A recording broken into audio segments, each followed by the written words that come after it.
Hello मेरे प्यारे भाई, आप सभी का स्वागत है हमारी इस यूट्यूब चैनल आकाश टी 0.1 में।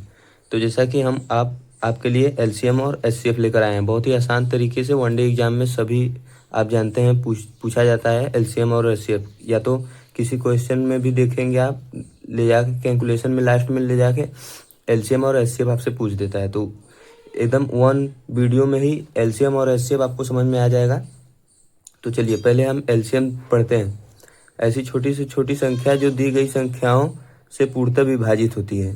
तो आपको डेफिनेशन से पूरा समझ में नहीं आया होगा, लेकिन आपको डेफिनेशन से ही समझना है। जैसे कि हम एग्जांपल पहले दे देते हैं।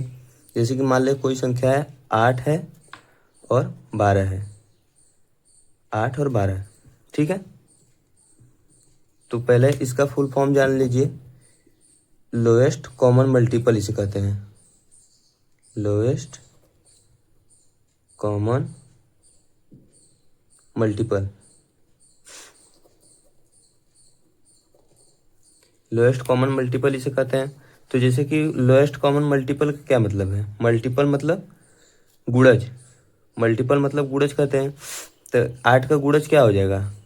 8 ही हो जाएगा। 16, 24, 32, ऐसे ही पढ़ते जाइए आप अनंत तक, ठीक है। उसके बाद 12 का 12, 24, 48 एंड अनंत तक, ठीक है। उसके बाद तो आप डेफिनेशन से क्या हम समझे? ऐसी छोटी से छोटी संख्या लिखने हैं, ठीक है। ऐसी छोटी से छोटी, इन सभी फैक्टरों में से ऐसी छोटी से छोटी संख्या लेना है जो दी गई संख्याओं से पूर्णतः विभाजित हो। तो छोटी से छोटी संख्या इसमें जो कॉमन हो तो क्या है? तो आप कहेंगे कि सबसे छोटी है और दोनों से विभाजित हो जाएगी, तो ये 24 है।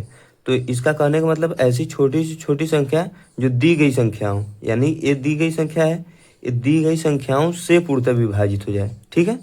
ऐसी छोटी से छोटी संख्या है जो दी गई संख्याओं से पूर्णतः विभाजित हो जाए। तो आप 24 देखेंगे, 8 भी 24 से विभाजित हो जाएगा और 12 भी, ठीक है। तो आई होप कि आपको इतना समझ में आया होगा। तो उसके बाद एलसीएम निकालते कैसे हैं? तो मान लीजिए कि हम ऐसे ही बार बार थोड़ी करेंगे। तो मान लीजिए कि पहले हम ले लेते हैं 8 और 12 ही ले लेते हैं, ठीक है। तो इसका पहले फैक्टर करेंगे। तो 8 12 का एलसीएम कैसे निकालेंगे? शॉर्ट ट्रिक से हम कैसे समझेंगे? तो आप ट्रिक लिख लीजिए, ठीक है। ट्रिक क्या है? तो सबसे बड़ी संख्या का फैक्टर करिए पहले। सबसे बड़ी संख्या क्या लिख सकते हैं? 4 तिहाई 12, यहाँ पे 4 तिहाई 12 लिख सकते हैं, ठीक है। और 8 को क्या लिखेंगे? 8 को 4 दूनी 8।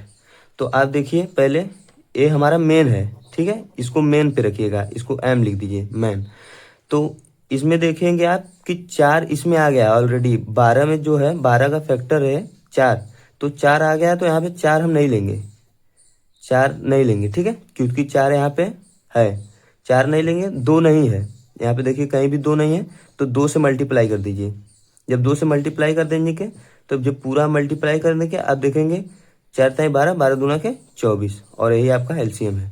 तो यहाँ पे भी देखिए एलसीएम 24 ही हमारा आया था। इसी प्रकार एक और एग्जांपल ले लीजिए। जैसे मान लीजिए कि आप 12 और 18 का देख लीजिए, 12 और 18 लिख लीजिए। तो सबसे बड़ी, इन दोनों में से बड़ी संख्या कौन है? तो आप कहेंगे कि 18 है। तो 18 को क्या लिखेंगे? 9 दूनी के 18, 9 दूनी के 18 लिख दिए। फिर इसको मेन पे लिख दीजिए। फिर एक इसको क्या लिखेंगे? तो आप कहेंगे इसको 4 तिहाई 12 लिख सकते हैं। 4 तिहाई 12 लिख दिए। तो आप कहेंगे कि 3 यहाँ पे भी नहीं है, 4 नहीं है, यहाँ पे मल्टीप्लाई कर दीजिएगा, वही आंसर हो जाएगा। लेकिन नहीं, आप देखिए जब 9 को क्या लिख सकते हैं? 3 इंटू 3।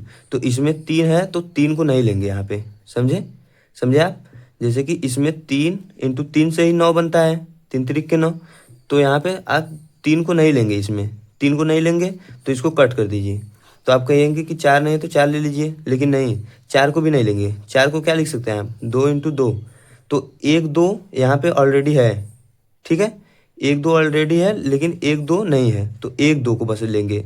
और आप इसका मल्टीप्लाई करेंगे जब, तो 9 दूनी का 18, 18 के 36, इसका आंसर हो जाएगा।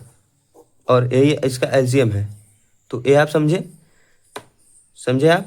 जैसे कि यहाँ पे फिर से हम इसी एग्जाम्पल को फिर से बता देते हैं। जैसे कि हमारे पास संख्याएं 12 है और 18 है, तो आप क्या लिख सकते हैं इसको?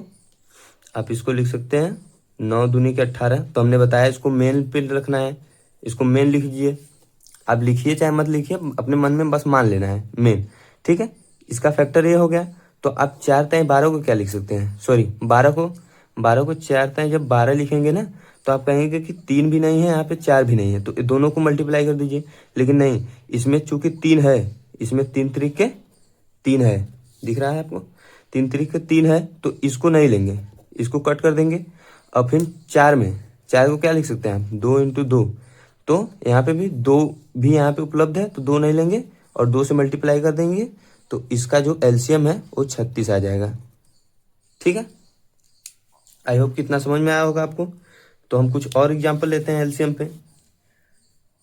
तो मान लीजिए कि हम 3 संख्याओं पे निकालने पे आए। 3 संख्या का एलसीएम कैसे निकालेंगे?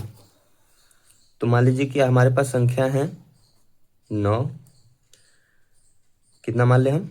मान लीजिए कि 6 और 24, ये संख्या मान लीजिए, ये 6 24। तो इसमें से सबसे बड़ी संख्या कौन सी है? तो आप कहेंगे कि 24 है। इसमें से सबसे बड़ी संख्या 24 है, तो 24 को क्या लिख सकते हैं आप? 24 को लिख सकते हैं 8 × 24, 8 × 24। तो इसको हम कहें मेन मान लीजिए, आप अपने मन में मेन मान लिए, ठीक है। तो अब इसको देखिए, 3 दूनी के 6। तो आप कहेंगे कि ना यहाँ पे 3 आ गया है, ठीक है, यहाँ पे 3 आ गया है, तो 3 को कट कर दीजिए, सीधे सीधे कट, इसको लेंगे ही नहीं। उसके बाद 2 में 2 देखिए, तो चूंकि 4 में 2 आ गया है, ठीक है, सॉरी 8 में 2 आ गया है, इसको क्या लिख सकते हैं आप? 4 दूनी के 8, ये लिख सकते हैं। तो ये 2 आ गया इसमें ना, तो इसको भी नहीं लेंगे, ठीक है। फिर आगे बढ़ जाइए, फिर 3 × 9, इसका फैक्टर 3 × 9। तो इसमें चूंकि 3 आ गया है, तो 3 को भी नहीं लेंगे, ठीक है। यहाँ पे भी 3 नहीं लेंगे, यहाँ पे 1 3 है, तो 1 3 को नहीं लेंगे, ठीक है। नया फैक्टर चालू कर देंगे। उसके बाद 3 और 1 3, 1 3 बच गया अभी, तो 1 3 नहीं आया है, एक ही 3 आया है। 1 3 तो इसमें तो 3 आता ही नहीं है, और एक ही 3 आया है, ठीक है। तो 1 3 से मल्टीप्लाई कर देंगे आप, 1 3 से मल्टीप्लाई की जब कर देंगे, तो आपका आंसर 8 × 24, 24 × 72, और यही आपका एलसीएम है। समझ में आया? ये वाला फिर से हम आपको एग्जांपल बताते हैं, ठीक है। 3 अंकों वाला फिर से एग्जांपल बता देते हैं, यहाँ पे उसी एग्जांपल को लेते हैं ताकि आपको समझ में आ जाए। 6 24 है, तो हमने बताया आपको कि सबसे बड़ी संख्या को पहले लेना है, सबसे बड़ी संख्या को तोड़ लेना है। तो आप इसको क्या लिख सकते हैं? 8 × 24 लिख सकते हैं। और हमने आपको बताया कि आप अपने मन में मान लीजिए कि मेन, तो हम आपको समझने के लिए लिख दिए मेन। तो उसके बाद 6 को फैक्टर के रूप में तोड़िए, तो 3 दूनी के 6, 3 दूनी के जब 6 तोड़ दिए, तो यहाँ पे देखिए कि 3 आ गया है, ऑलरेडी 3 है, तो 3 को कट कर दीजिए, ठीक है। आप 3 को नहीं लेंगे। और 8 में भी आप देखिए कि 2 आ गया है, ठीक है, 8 में 2 आ गया है, तो 2 से 2 को भी नहीं लेंगे। आई होप कि इतना समझ में आया होगा आपको, ठीक है। इतना समझ में आया एक क्वेश्चन। तो उसके बाद एक एग्जांपल हम आपके लिए और ले लेते हैं, 3 संख्याएं का ही है वो एग्जांपल। तो हम बताइए क्या क्या ले लें। तो हम जैसे ले लेते हैं 12, 4 संख्याएं का ले लें क्या? चलिए ठीक है, 4 संख्याएं का हम कर लेते हैं, 15 20, और हम यहाँ पे एक क्या ले लें, मान लीजिए इसकी 54 ले लें, ठीक है। तो इसका हमें एलसीएम निकालना है। एलसीएम एलसीएम बताइए, ठीक है।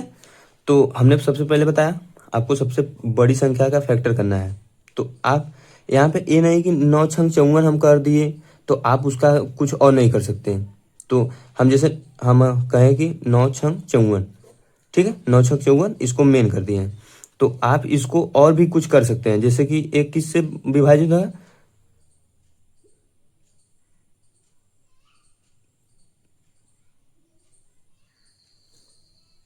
तो मान लीजिए कि हम इसको ऐसे भी तोड़ सकते हैं।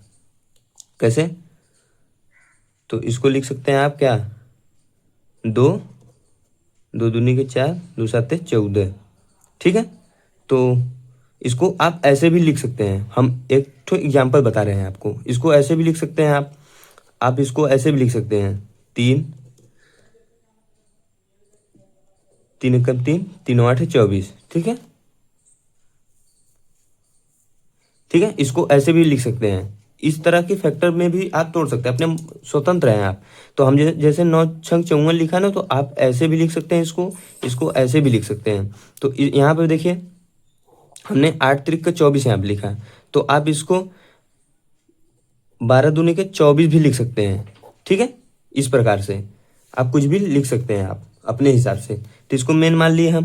तो अब क्या करेंगे, अब ये देखिए इसको मान लीजिए कि 4×5 = 20, 20 को 4×5 = 20 लिख लिए। तो यहाँ पे आप देखना है, देखिए यहाँ पे किसी भी इन दोनों संख्याओं में 5 कहीं भी नहीं आया है, तो 5 को लिख लेंगे। ना ही 9 में 5 आता है, ना ही 6 में 5 आता है। ठीक है, इसको लिख लिए। लेकिन इसमें देखिए 2×2 है। ठीक है, तो हम अपने क्वेश्चन पे आते हैं। तो यहाँ पे देखिए, तो यहाँ पे हमने आपको बताया कि 2×4 है ये। ठीक है, 2×4 जब 4 है, तो यहाँ पे देखिए 3 में 3×6 लिख सकते हैं। तो 6 में 2 आ गया, 6 में 2 आ गया, 1 2 आ गया, तो 1 2 को नहीं लेंगे। लेकिन 1 2 यहाँ पे नहीं आया है, आप देख सकते हैं 1 2 नहीं आया है किसी में भी। 3 में भी नहीं आया, आता है 2, और 4 5 में भी नहीं। इसमें 1 2 आया था, 1 2 से 1 2 को हमने कट कर दिया, तो यहाँ पे 1 2 से और मल्टीप्लाई हो जाएगा। ठीक है, तो इसका जब इन सब का मल्टीप्लाई कर लेंगे तो आपका एलसीएम आ जाएगा। तो कितना होगा, 9×2 = 18, 6×5 = 30।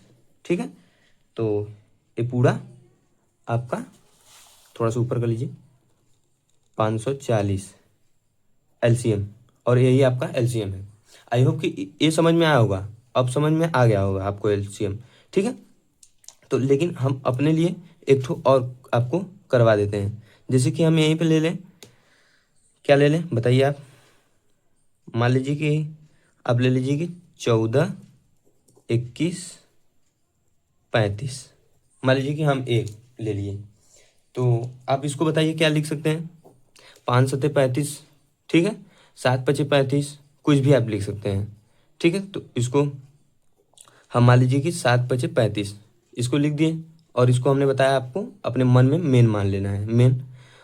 और फिर इसको 7×3 = 21, 7×3 = 21 लिख दिए। तो यहाँ पे देखिए, अब ध्यान दीजिए, यहाँ पे आप, हालांकि आपको समझ में अब आ गया होगा। तो यहाँ पे देखिए मेन वाले में 7 आ गया है, यहाँ पे भी 7 आ गया है, तो 7 को कट कर दीजिए। ठीक है, लेकिन 3 यहाँ पे कहीं पे भी नहीं आया है, 3 इसमें भी नहीं है, 7 में भी नहीं है, तो 3 से मल्टीप्लाई कर दीजिए। ठीक है, समझ में आया इतना। उसके बाद 14, 14 को क्या लिख सकते हैं, 7×2 = 14, 7×2 = 14 लिख सकते हैं। तो यहाँ पे देखिए मेन वाले में चूंकि 7 आ गया है, तो इसको 7 से कट कर दीजिए। यहाँ पे 7 से कट कर दिए, तो ये नहीं कि अब 7 को कट ही नहीं करेंगे, फिर से दूसरा फैक्टर जब इसको चालू करेंगे तो फिर से ये नया हो जाएगा, फिर से चालू हो जाएगा। ठीक है, तो यहाँ पे 7 से 7 फिर से कट जाएगा। फिर यहाँ पे 2 देखिए, तो यहाँ पे 2 को आप लगाएंगे। ठीक है, क्यों लगाएंगे, क्योंकि यहाँ किसी भी फैक्टर में 2 नहीं आया है, तो यहाँ पे 2 लगा दीजिए। ठीक है, 2 लगा दीजिए। क्योंकि न 5 में 2 आता है, न 4 में 2 आता है, सॉरी, न 5 में 2 आता है, न 7 में 2 आता है, न 3 में। तो यहाँ पे इन सब का मल्टीप्लाई कर दीजिए। 7×2 = 14, 5×5 = 15, 15×4 = 60, 15×1 = 15, 15×6 = 21, यानी कि 210 आपका एलसीएम है। ठीक है, अब इतना समझ में आ गया होगा। अब हम अपने एचसीएफ पे आते हैं। तो आई होप कि आपको एलसीएम समझ में आया होगा पूरी तरह से। तो इसके बाद हम अपने एचसीएफ पे आ जाते हैं। ठीक है, एचसीएफ भी बहुत ही आसानी तरीके से हम आपको समझा देंगे। तो एचसीएफ का पहले परिभाषा देख लीजिए। जैसे हम एलसीएम का परिभाषा देखें, वैसे एचसीएफ का पहले परिभाषा देख लीजिए। तो ऐसी बड़ी से बड़ी संख्या, ठीक है, जो दी गई संख्याओं को पूर्णतः विभाजित करती है। ठीक है, तो पहले हम एचसीएफ का फुल फॉर्म जान लेते हैं। Highest common factor. वहां पे मल्टीपल था, ठीक है, एलसीएम में मल्टीपल था, यहाँ पे फैक्टर का मतलब जैसे कि मान लीजिए कि वहां पे भी हमने 12 और 8 ही लिया था, 12 और 18 ले लेते हैं यहाँ पे। ठीक है, 12 और 18। तो यहाँ पे फैक्टर यानी कि गुणनखंड, इसको हिंदी में गुणनखंड कहते हैं, गुणनखंड। तो यहाँ पे ए लिमिटेड होता है, मतलब कि फिक्स होता है। तो जैसे 12 का गुणनखंड होगा एक, जो 12 को पूरी तरह से विभाजित कर दे।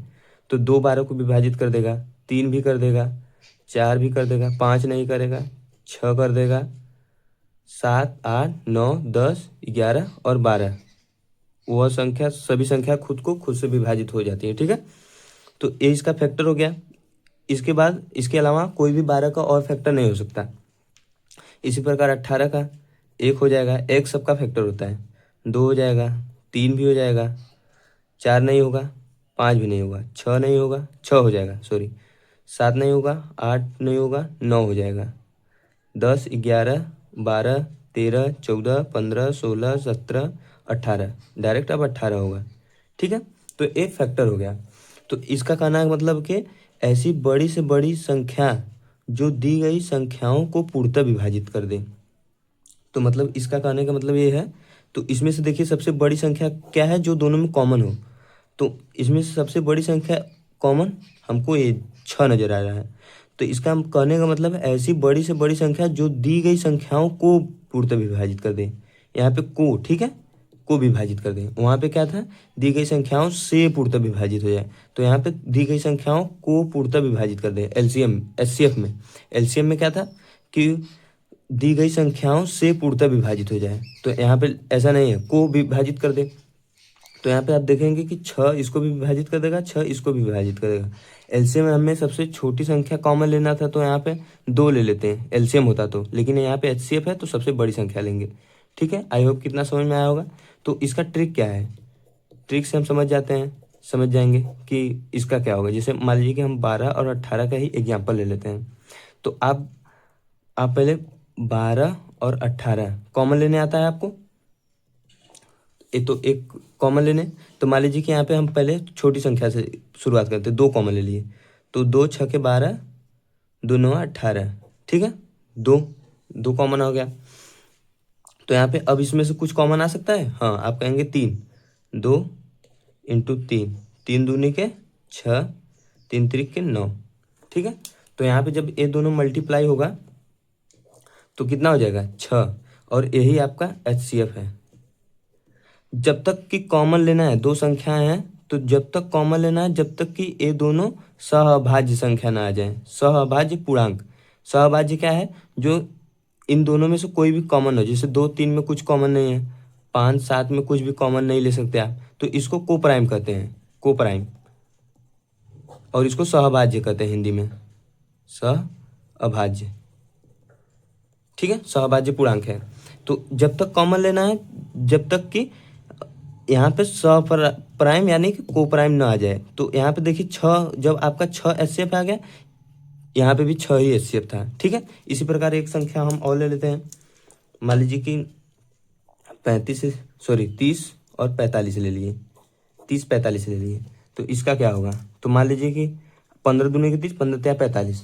ठीक है, 15 हम कॉमन लें, 15 दूनी के 30, 15 त्या 45। तो आप देखेंगे कि यहाँ पे एक ही बार में हमें को प्राइम मिल गया, को प्राइम यानी कि सहभाज्य। तो ये आपका एचसीएफ हो जाएगा, एचसीएफ हो जाएगा। ठीक है, एचसीएफ। तो ये आपको तरीका समझ में आया। एक तरीका ये भी है कि आप इसका डिफरेंस लीजिए, जैसे कि 30 और 45 का डिफरेंस यानी बड़ी संख्याओं में से छोटी संख्या को माइनस करना होता है। तो 45 में से जब 30 को माइनस करेंगे तो यहाँ पे 15 आ जाएगा, समझे आप। जैसे 45 में से डिफरेंस करेंगे आप 30 को, तो यहाँ पे बराबर 15 आ जाएगा। तो 15 आ जाएगा। तो इस संख्याएं जो भी दिखाई दे रहा है आपको, सॉरी थोड़ा सा छुप गया था।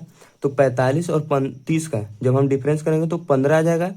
तो जब 15 आ गया तो आप जब ये जो डिफरेंस आया है तो उसको देखेंगे इन सब संख्या से विभाजित हो जा रही है, तो आप कहेंगे कि 15 से 30 भी विभाजित हो जाता है, 15 से 45 भी विभाजित हो जाता है। ठीक है, दोनों विभाजित हो जाएंगे तो यही आपका आंसर हो जाएगा।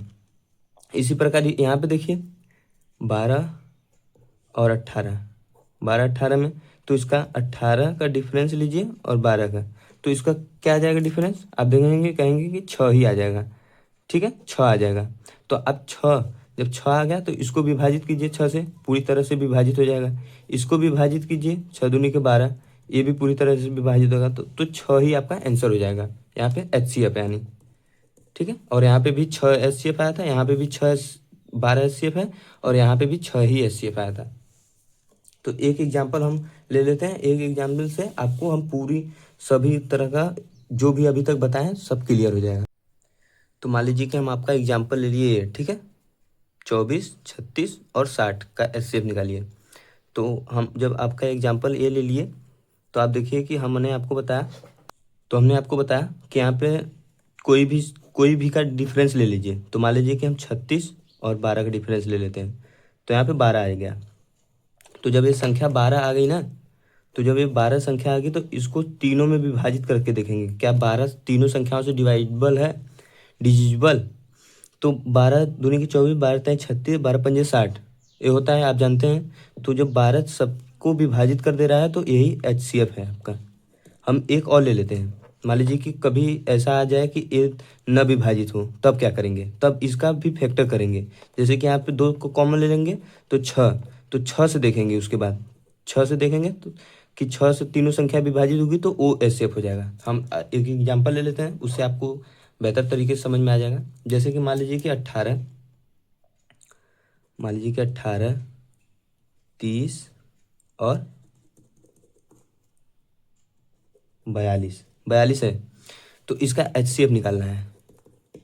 HCF जब इसका निकालना है, गर्मी बहुत है तो इस HCF निकालना है, तो हमने बताया कि किसी का भी डिफरेंस ले लीजिए आप, किसी का भी। तो हमने मान लीजिए कि 42 माइनस 30 ले लिया, तो यहाँ पे 12 आ गया, दिख रहा है आपको, 12 आ गया। ठीक है, तो 12 को अब विभाजित करके देखिए, तो 12 18 को विभाजित नहीं करेगा, 12 को 12, 12 24। ठीक है, तो क्या यही HCF हो जाएगा? नहीं। तो हमने यहाँ पे बताया आपको इसका भी फैक्टर कर लेंगे। तो 12 30 को भी विभाजित नहीं करता, 12 40 को भी विभाजित नहीं करता। तो इसी प्रकार हम इसमें से 2 कॉमन और ले लेंगे, फैक्टर इसका भी करेंगे, 2 कॉमन ले लेंगे तो 2 छके 12। तो अब 6 से हम देखेंगे कि 6 सबको विभाजित कर दे रहा है कि नहीं। तो 6 से देखेंगे तो 18 को भी विभाजित करेगा, 6 पंजे 30, 30 को भी विभाजित कर देगा, और 6 सत्ते 42 इसको विभाजित कर देगा। तो इसका आंसर जो है HCF 6 हो जाएगा, न कि 12। ठीक है, तो आई होप कि आपको वीडियो पसंद आया होगा और सारा कुछ समझ में आया होगा। ठीक है, यदि वीडियो अच्छी लगी हो तो लाइक एंड सब्सक्राइब कर दीजिएगा। धन्यवाद।